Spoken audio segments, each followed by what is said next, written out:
ગંગા સતી એમ બોલિયા ક્યો નહીં માયા કરો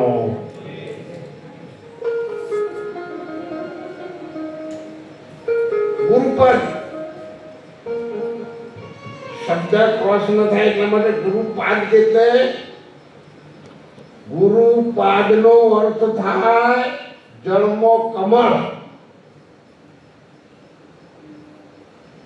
હવે આપણે જે તરણરજ પૂજીએ છીએ એમાં આલ્યો છે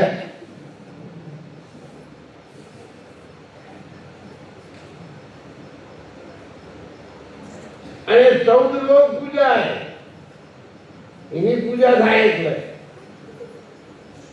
તમારે ડાળે ડાળે ડોળો વાટી અને બધી ડોળો પાણીથી ભરો તો ઝાડ લીલું રહે. અહીંયા મૂળમો રેડો લાગી તો આ બધા ડોળે વધવા જ કરવું છે. એક જ ડોળેના મૂળમાં રેડો એટલે પોંદડે ડાળે કુંપોળો ફળફળાની સુધી પહોંચે. છતાં પણ એનો મહિમાનું વર્ણન કરવા માટે આપણે આધ્યાત્મિક લાઈને સમજવા માટે મીરાબાઈએ એક રીતિ ભજનને કીધી છે.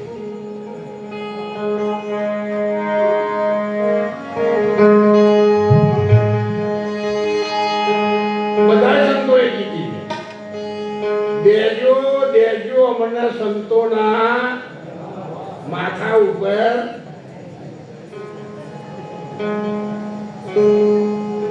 એ સંતોની ક્યારે ઉપર વાસ એવું કીધું.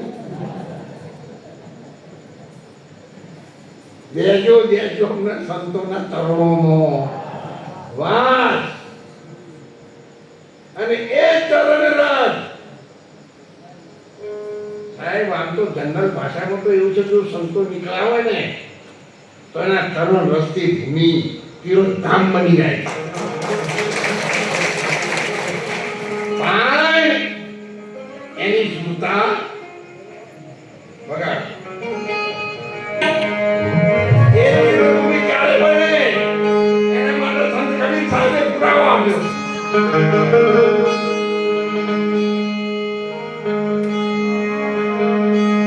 મને